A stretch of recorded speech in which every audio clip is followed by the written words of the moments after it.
Hi guys, कैसे हैं आप सब। स्वागत है आपका आज के इस नए वीडियो में। मेरा नाम है अंकित और आप देख रहे हैं साइंसशाला।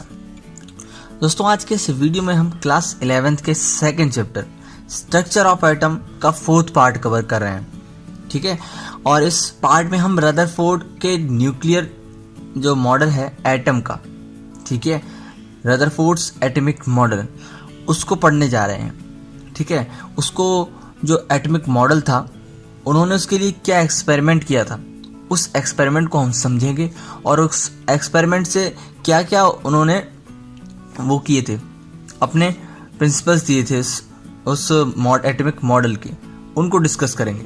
ठीक है, तो आप वीडियो में लास्ट तक बने रहें। ऐसी ही रेगुलर वीडियोस के लिए हमारे चैनल साइंसशाला को सब्सक्राइब करें। गाइस, इससे पहले मैं चैप्टर 2 के 3 पार्ट और चैप्टर 1 के सारे पार्ट्स को कवर कर चुका हूँ। आप आई बटन पर क्लिक करके उनको देख सकते हैं।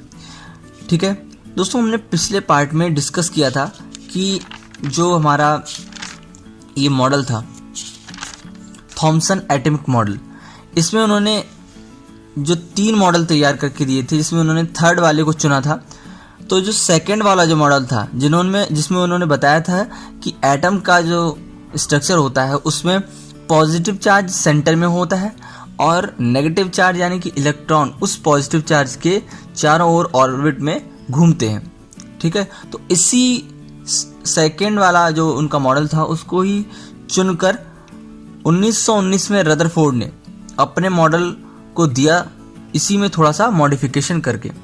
ठीक है, तो उसी मॉडल पर उन्होंने एक्सपेरिमेंट किया जिसे रदरफोर्ड का एटॉमिक मॉडल जानते हैं। इस जो मॉडल था या जो एक्सपेरिमेंट था, इसमें इन्होंने अल्फा पार्टिकल्स का यूज किया और उन अल्फा पार्टिकल्स को लेड प्लेट से गुजार के एक गोल्ड फॉइल पर उसकी बौछार किया, उसे बम्बार्ड किया। ठीक है, और उसके कुछ बिहेवियर को देखा कि ऐसा करने पर ये अल्फा पार्टिकल्स का बिहेवियर क्या रहता है with respect to gold foil. ठीक है, तो देखिए क्या क्या चीज़ें हमारे पास अवेलेबल हैं। तो रदरफोर्ड ने एक सोर्स लिया अल्फा पार्टिकल्स का, बीच में एक लेड प्लेट ली हुई है और यहाँ पर हमारे पास आप देख सकते हैं गोल्ड फॉइल है। ठीक है, और चारों ओर इसके फोटोग्राफिक प्लेट लगी हुई है। ठीक है, तो यहाँ से जब अल्फा पार्टिकल्स लेड प्लेट से होकर गुजरे और गोल्ड फॉइल पर गिरे, ठीक है, तो कुछ पार्टिकल्स जो थे इस गोल्ड फॉइल से टकराकर सीधे निकल गए। ठीक है, कुछ इससे एक फिक्स्ड एंगल पर डिफ्लेक्ट हो गए। ठीक है, और कुछ जो थे वो डिफ्लेक्ट ना होते हुए उसी पाथ में वापस भी लौट गए, लगभग 180। उनका जो डिफ्लेक्शन का जो एंगल था लगभग वो 180 था। तो हम कह सकते हैं कि वो सीधे आए और उनका जो मार्ग था, जो पाथ था, उसी में वो वापस लौट गए। तो इस तरीके के कुछ बिहेवियर अल्फा पार्टिकल्स के द्वारा देखे गए, ऐसा थोड़ा सा उनका रिएक्शन था। और जो अल्फा पार्टिकल्स इससे टकराकर डिफ्लेक्ट हुए उन्हें फोटोग्राफिक प्लेट पर मतलब ले लिया गया। ठीक है, यहाँ पर दोस्तों एक बात ध्यान रखने वाली है कि ये जो गोल्ड फाइल थी इसकी चारों ओर सर्कुलर फॉर्म में फ्लोरोसेंट जिंक सल्फाइड की स्क्रीन लगा दी गई थी, जिससे कि जब अल्फा पार्टिकल से टकराते थे तो ये ग्लो करती थी, चमकती थी। ठीक है, तो उनके होने का पता लगाया जा सकता था। तो इस तरीके से इनका कुछ एक्सपेरिमेंट का सेटअप था और इसी तरीके से काम करता था।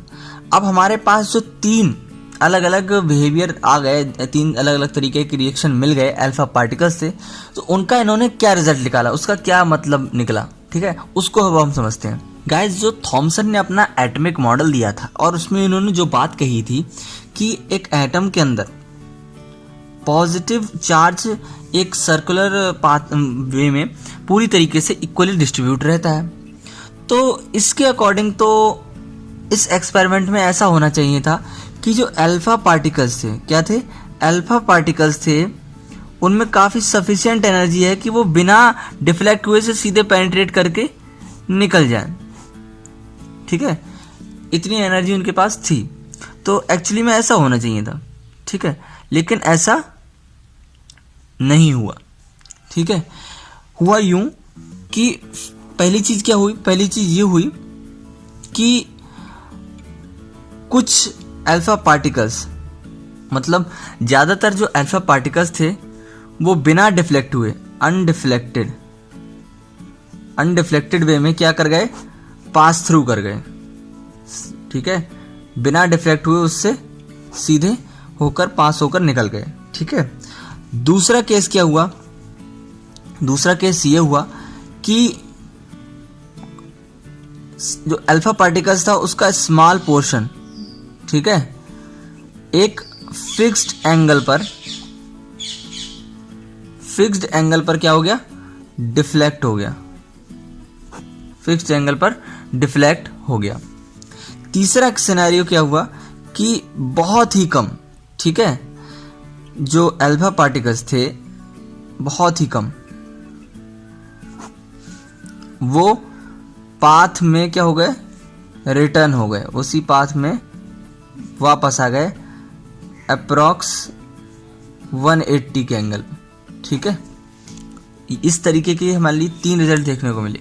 तो इसका तीनों का अलग अलग मतलब निकला, अलग अलग रिजल्ट निकाला रदरफोर्ड ने, जिसमें बताया कि भाई देखो ये एटम जो है वो हमारा जैसा थॉमसन ने बताया है वैसा नहीं है, इसमें कुछ अलग है।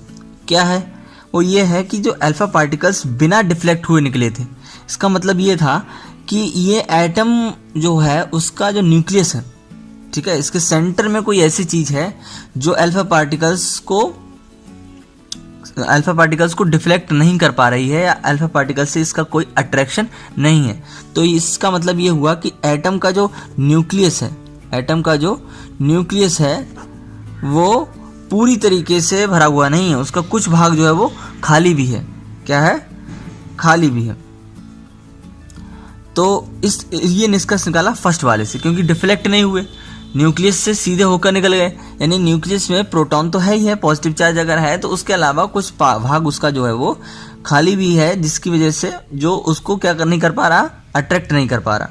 ठीक है, अब आती है दूसरी बात ये आती है कि अल्फा पार्टिकल्स कुछ सीधे सीधे गए थे, नहीं इस पर एटम पर जाकर गिरे थे, लेकिन उसका कुछ पार्ट जो था, स्मॉल पोर्शन जो था, वो एक एंगल पर डिफ्लेक्ट हो गया। तो इसके डिफ्लेक्ट होने का कारण क्या है भैया, कोई पार्टिकल अगर रिपल होता है जाकर सीधे जाए उसके पास और रिपल होकर वापस आ जाए, इसका मतलब क्या है, जो चार्ज है, ठीक है, वो क्या कर रहा है, सेम चार्ज आपस में एक दूसरे से टकरा रहे हैं। तो सेम चार्ज अगर नेगेटिव होगा तो क्या करेगा, रिपल करेगा। ठीक है, पॉजिटिव होगा तो भी क्या करेगा, रिपल ही करेगा। तो किस का मतलब निकला क्या, कि वहां पर कोई नेगेटिव चार्ज भी प्रेजेंट था। क्या था, नेगेटिव चार्ज भी प्रेजेंट था या पॉजिटिव चार्ज भी प्रेजेंट था, जिसकी वजह से सेम चार्ज जब मिल गए तो वो क्या हो गए, डिफ्लेक्ट हो गए। और इसका मतलब उन्होंने ये निकाला कि जो पॉजिटिव चार्ज है, क्या है, पॉजिटिव चार्ज है इस एटम का, वो पूरे एटम में वो नहीं है, फैला हुआ नहीं है। अगर ये पूरे एटम में फैला हुआ होता, ठीक है, पूरे एटम में फैला हुआ होता, तो जितने भी हमने अल्फा पार्टिकल्स जो पॉजिटिवली चार्ज होते हैं वो हमने इस पर डाले, तो अगर पूरे में फैला हुआ होता तो जितने हमने डाले इस पर सारे के सारे डिफ्लेक्ट हो जाने चाहिए थे। इसका मतलब क्या निकला, इसका मतलब ये निकला कि जो एटम का पॉजिटिव चार्ज होता है वो बहुत ही स्मॉल वॉल्यूम में, स्मॉल पोर्शन में होता है, सारे एटम में स्प्रेड नहीं होता, जिसकी वजह से बहुत एटम्स अल्फा पार्टिकल्स का स्मॉल पोर्शन ही डिफ्लेक्ट हुआ था, जो सीधे सीधे गए होंगे इससे टकराकर डिफ्लेक्ट हो गए एक फिक्स्ड एंगल पर। ठीक है, इसका मतलब ये हुआ। तो इस तरीके से ऐसे रिजल्ट्स के साथ इन्होंने अपनी थ्योरी बनाई।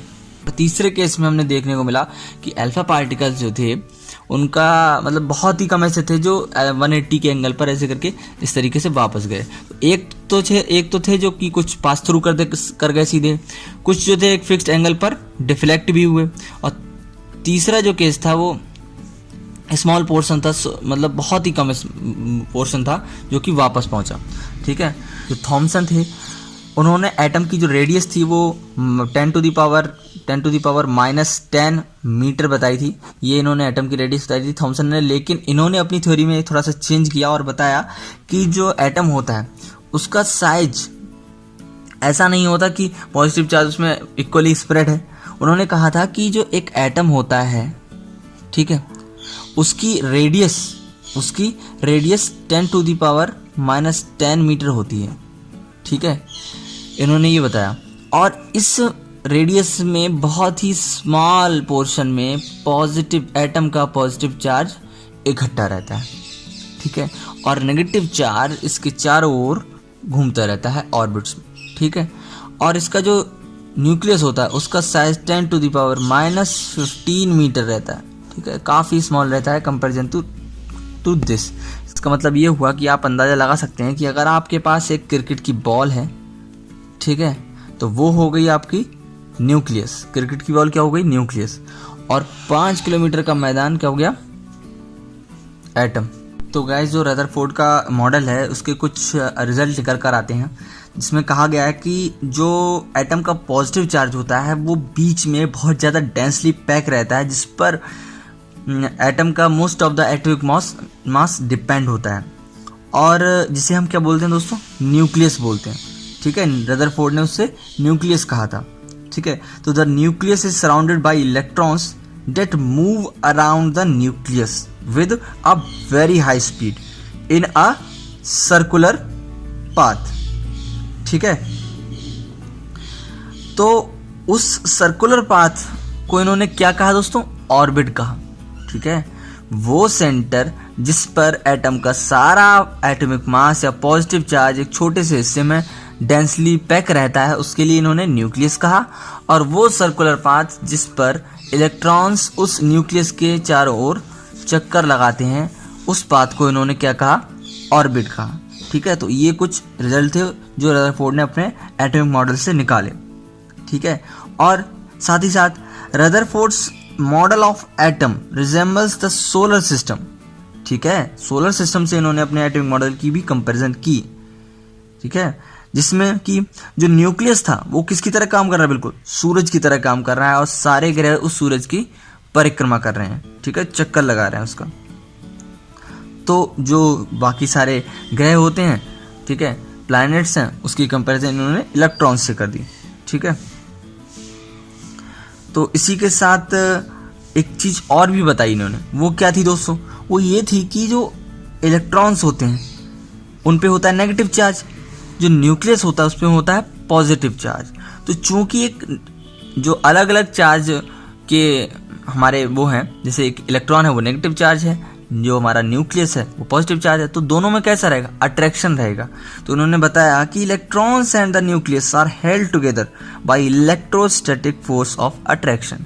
इनमें इलेक्ट्रोस्टैटिक फोर्स ऑफ अट्रैक्शन होता है, जिसकी वजह से एक एटम जो होता है उसके अंदर न्यूक्लियस अपने चारों ओर घूम रहे इलेक्ट्रॉन्स को बांधे रखता है, उनमें एक अट्रैक्शन रहता है।